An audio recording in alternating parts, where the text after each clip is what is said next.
Bonjour. Vous êtes directrice générale de Compo Julio. Est-ce que vous pouvez présenter votre entreprise? Très bien. Donc Compo Julio est une agence de communication qui est spécialisée dans les arts graphiques. Ça veut dire que notre activité tourne autour de 4 business units. Tout d'abord 2 studios, un studio graphique et un studio image, qui sont complétés par 2 nouveaux business, le digital et le conseil. Donc en gros, si moi par exemple je suis un média, je viens vous voir, quelles sont les offres que vous pouvez me proposer? Quelles sont les solutions que vous pouvez me proposer? Alors tout simplement, je peux vous proposer par exemple de travailler sur votre flux éditorial, c'est-à-dire vraiment travailler sur la partie gestion de contenu, toute l'information que vous pouvez avoir, tous vos articles, tout le travail que vous pouvez faire en interne ou en externe pour constituer ce contenu, l'ordonnancer, le gérer, l'enrichir.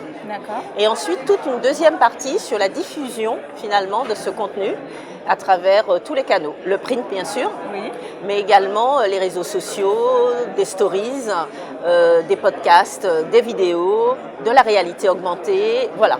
Donc nous travaillons véritablement sur toute la chaîne du contenu à la diffusion. Est-ce que c'est pour répondre à la société actuelle qui est de plus en plus digitalisée, si on peut dire ça comme ça? Oui, tout à fait. Et on peut... comment dirais-je, de façon simple, oui, notre objectif c'est de dire, de rendre, que tout soit possible pour nos clients.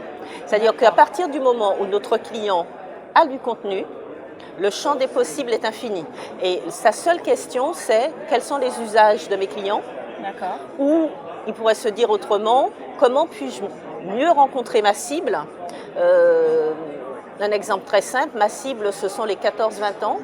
Aujourd'hui, Snapchat, Insta sont certainement des meilleurs médias qu'autre chose. Voilà. Et du coup, si par exemple tous ces contenus-là, une fois qu'ils ont été utilisés, on peut les réutiliser à l'infini également. Si par exemple, l'année prochaine, j'ai pareil un article à faire sur, on va dire, pas les bonbons, sur les camélias. Oui. Est-ce que justement, je peux réutiliser les informations qui étaient déjà... Absolument, parce que si vous voulez, dans la chaîne du flux éditorial, on va dire qu'on aura notre contenu, qu'on aura enrichi, présenté, géré, puis on l'aura diffusé, et ensuite, à la fin de la diffusion, on pourra reprendre finalement tout ce contenu et le réinjecter dans notre base. Voilà, c'est un système, c'est déjà, on va dire, une première grande solution que nous offrons à nos clients. En dehors de ça, je voudrais quand même préciser qu'il y a une autre intervention que nous faisons beaucoup, qui est autour de nos studios, notre studio image, dont la fonctionnalité est la photogravure, c'est-à-dire tout ce qui est retouche photo.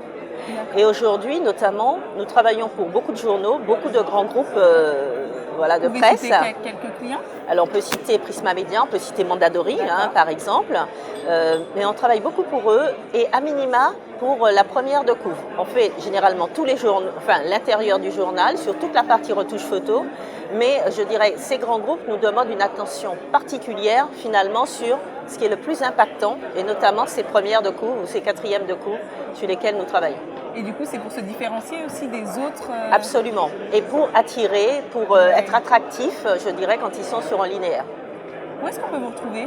Sur Internet, je suppose? Sur Internet, sur notre site. Vous pouvez nous avoir aussi dans les réseaux sociaux, bien sûr. Et puis chez nous, dans le 9e, à Paris, où on est en plein dans le triangle d'or, entre Gare de l'Est, Gare Saint-Lazare et Gare du Nord. Voilà. Quels sont vos projets à l'avenir avec Compo Julio?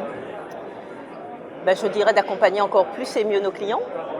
Et pour cela, je dirais de continuer à suivre cette transformation, non seulement sur la partie technique, mais également sur toute la partie conseil, tout l'accompagnement du changement que cela génère. Vous voyez, vous me parliez à l'instant de réalité virtuelle. Donc au mois de fin juin, on a fait une soirée particulière où on présentait à nos clients comment on pourrait les accompagner sur la réalité virtuelle.